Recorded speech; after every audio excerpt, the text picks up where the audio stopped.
नमस्कार, मेरा नाम है आस्था जैन और मैं एक साइकोलॉजिस्ट हूँ। इन वीडियोज़ और एपिसोड्स में हम लोग बात कर रहे हैं इस बारे में कि क्या प्रॉब्लम्स आप फेस कर सकते हैं अगर आप अपनी फैमिली को क्वालिटी टाइम नहीं दे पा रहे हैं और क्या उस चीज़ के सॉल्यूशंस हैं। तो अभी तक हमने बात करी कुछ बहुत ही ईज़ी एंड प्रैक्टिकल सॉल्यूशंस की और हम लोग इस वीडियो में भी ऐसी ही कुछ बात करने जा रहे हैं। आई एम श्योर आपको याद होगा आपके बचपन में आपके फादर ने आपको साइकिलिंग सिखाई होगी या आपको क्रिकेट खेलना सिखाया होगा या फिर ऐसे कोई ना कोई एक्टिविटी होगी जैसे मे बी कुकिंग या कोई भी चीज़ जो आपने अपने पेरेंट्स से सीखी है। और हमारी जो फिज़िकल आउटडोर एक्टिविटीज़ होती हैं वो हमारी लाइफ में ये ही इम्पोर्टेंस होल्ड करती हैं। हमें लाइफ लॉन्ग याद रहता है कि ये एक्टिविटी मैंने अपने पेरेंट्स से सीखी थी या ये एक्टिविटी मैंने अपने बड़े भाई या बहन से सीखी थी।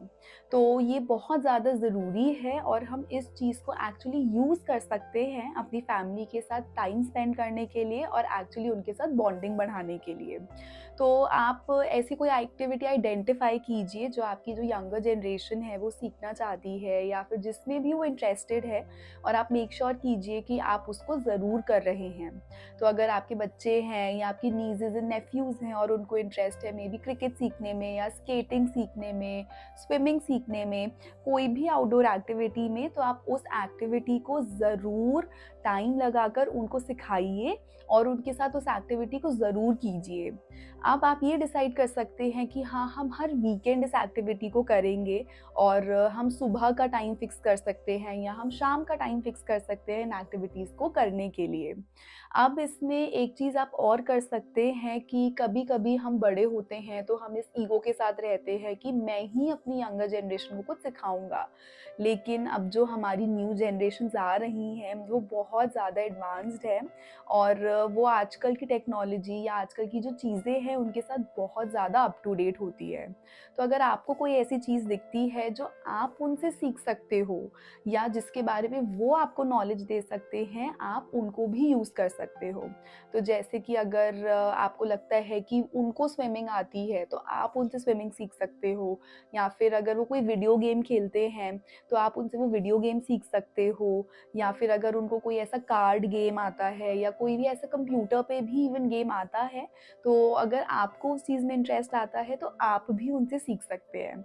So the basic intention is कि आप उनके साथ टाइम स्पेंड कर रहे हैं कि हाँ, हम वीकेंड पे इस एक्टिविटी को करेंगे, लेकिन फिर वीकेंड पे कोई और काम आ जाता है या मे बी कोई और ही आउटिंग पर हमें जाना पड़ता है या किसी फैमिली फंक्शन में हमें जाना पड़ता है और उस वजह से फिर ये जो एक्टिविटी होती है ये रह ही जाती है और फिर हो सकता है वो आपसे कंप्लेंट करे कि आपने तो मुझे प्रॉमिस किया था कि मैं क्रिकेट खेलूँगा या मैं साइक्लिंग पे जाऊँगा और आप गए नहीं। तो ये हम कभी-कभी इस चीज़ को मैनेज नहीं कर पाते अपने शेड्यूल में because of lack of time management. तो अगर हम टाइम मैनेजमेंट नहीं कर पाते हैं तो हम हो सकता है इन एक्टिविटीज़ को प्लान तो करें लेकिन हम इन्हें मिस कर दें। तो इसका क्या सॉल्यूशन है? इसका ये सॉल्यूशन है कि आप इसको फिक्स्ड टाइम इंटरवल्स में करें। तो जैसे अगर आपने डिसाइड किया है कि हर संडे को हम सुबह 9 से लेके 11 बजे तक क्रिकेट खेलेंगे, तो आपकी जो बाकी एक्टिविटीज़ हैं या जो आपके बाकी की चीज़ें फॉलो करने वाली हैं, आप उनको अकॉर्डिंगली मैनेज करें। इसको ही हम टाइम मैनेजमेंट कहते हैं। जो हमारा ऋग्वेद है उसके अंदर भी टाइम मैनेजमेंट की बात की गई है।